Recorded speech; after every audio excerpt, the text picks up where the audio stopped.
Bonjour les enfants, j'espère que vous allez bien. Je suis très content de vous retrouver pour une nouvelle vidéo.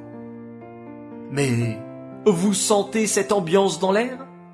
On ressent cette grande joie dans l'atmosphère? Car oui, c'est bientôt l'Akba Omer. L'Akba Omer? On pense de suite à sortir notre arc à flèches en plastique et surtout aux grands feux de joie qui vont être allumés dans le monde entier. Et bien sûr, il y aura la fête, la musique, peut-être même des châteaux gonflables. Mais au fait, qu'est-ce que c'est cette fête de l'Akba Omer? Écoutez plutôt cette histoire. Il y a bien longtemps, les Romains avaient envahi Eretz Israël. Les Romains étaient un peuple puissant et cruel envers les Juifs. Ils interdisaient aux Juifs d'étudier la Torah et de pratiquer les mitzvot. Un jour, 3 amis, Rabbi Yehuda, Rabbi Yossé et Rabbi Shimon Bar Yochai, discutaient tout en marchant dans les rues de Yerushalayim. Dites, les amis, que pensez-vous des Romains? Depuis qu'ils sont là, je trouve que la ville de Yerushalayim est quand même plus jolie. Ils ont construit des maisons de bain. Grâce à eux, nous avons même de nouvelles routes.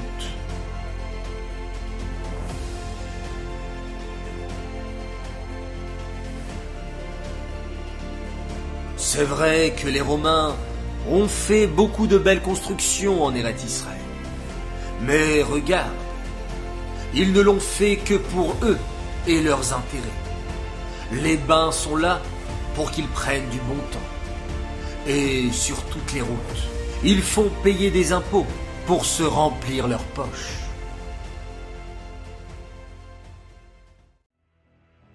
Malheureusement, Yehuda ben Guérim, un juif, entendit la discussion entre les 3 amis et partit tout rapporter à sa famille.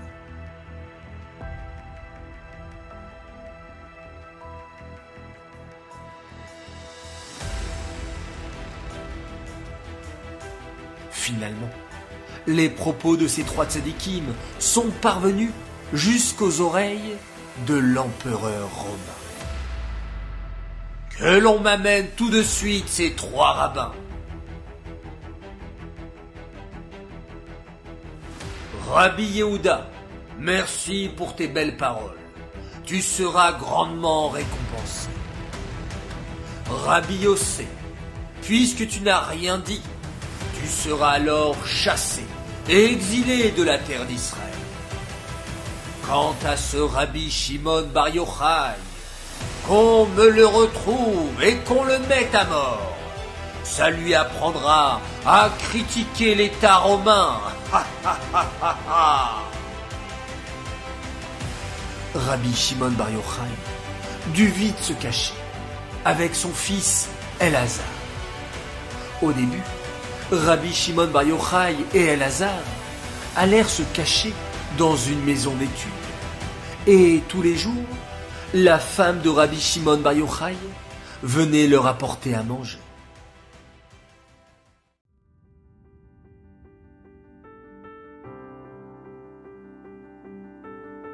Mais un jour, mon fils, les Romains risquent de nous trouver dans cette maison d'études, car maman vient tous les jours nous apporter à manger. Allons plutôt nous cacher dans une grotte. Là-bas, c'est sûr que les Romains ne nous trouveront pas, avec l'aide d'Hachem. Alors, Rabbi Shimon Bar Yochai et son fils partirent se cacher dans une grotte. Pendant 12 ans, ils restèrent cachés là-bas et Hachem fit un grand miracle pour eux. Il fit pousser un arbre fruitier, un caroubier.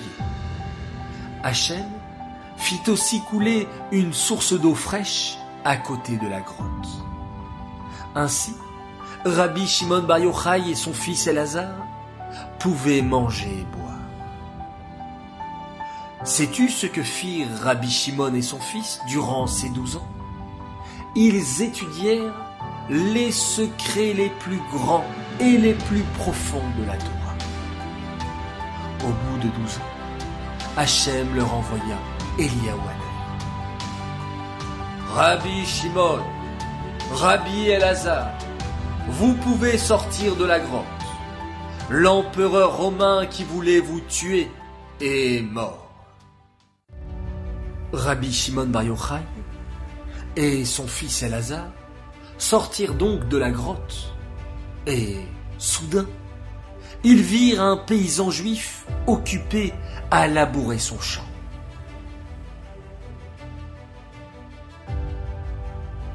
Mais, papa, comment un juif peut-il perdre son temps à s'occuper d'un champ au lieu d'étudier la Torah ?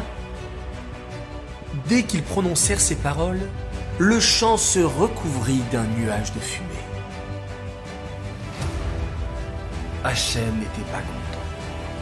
Une voix sortit alors du ciel. Êtes-vous sortis de la grotte pour détruire mon monde ? Retournez donc dans la grotte. Et Rabbi Shimon et son fils obéirent à Hachem et retournèrent dans la grotte encore une année.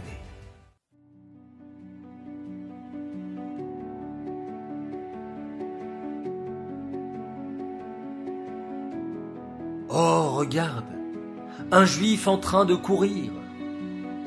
Oui, je le vois, papa. Ce juif est en train de courir et il porte 2 bottes de myrte dans les mains. Dis-moi, cher frère juif, pourquoi cours-tu si vite ? Je cours très vite, cher Rabbi, car nous sommes vendredi après-midi, c'est bientôt Shabbat. Et pourquoi tu portes 2 branches de myrte dans tes mains ? Ah, ces branches, je les ai cueillies spécialement pour Shabbat. Je vais les mettre dans ma maison pour que celles-ci sentent bon pour Shabbat. Waouh, c'est magnifique. Mais pourquoi tu en as cueilli 2 ? Une seule branche de myrte aurait suffi pour parfumer ta maison. C'est vrai, Rabbi. Mais j'en ai cueilli 2, une pour Chamor et une pour Zachor. Oh, regarde mon fils, combien nos frères juifs aiment faire les mitzvot. Rabbi Shimon Bar Yochai était un très grand rabbi. Il écrivit un livre de secrets de la Torah qui s'appelle le Zohar. Avant de mourir, Rabbi Shimon Bar Yochai appela ses élèves à son chevet. Mes chers élèves, je voudrais vous enseigner les secrets de la Torah. Mais pourquoi pleurez-vous ? Nous pleurons parce que tu es malade. Nous ne voulons pas que tu meures et que tu quittes ce monde. Écoutez-moi bien. Je veux au contraire, le jour de ma Hiloula, que vous fassiez une très grande fête avec des feux de joie. Ce jour-là sera un jour de grande joie, car ma Neshama est très heureuse de retourner chez Hachem.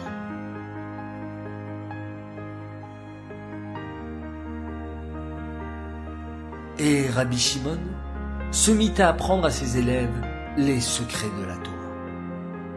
Une lumière immense envahit la chambre et Rabbi Shimon Bar Yochai quitta ce monde.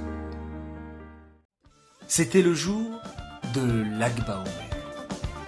Depuis, tous les Lag BaOmer, comme nous l'a demandé Rabbi Shimon, nous sommes très joyeux et nous faisons une grande fête avec des feux de joie.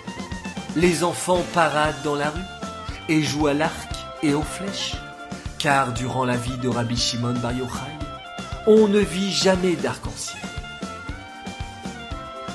Des milliers de juifs se rendent à Méron, en Israël, en ce jour si kadosh, où est enterré Rabbi Shimon Bar Yochai. Le jour de Lag BaOmer est un jour de grande joie, Et la présence de Rabbi Shimon Bar Yochai est là partout dans le monde.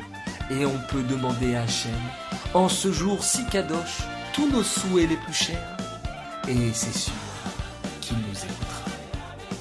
Les enfants, je vous souhaite une belle fête de Lag BaOmer. Profitez bien et qu'Hachem accorde tous vos souhaits. Amen.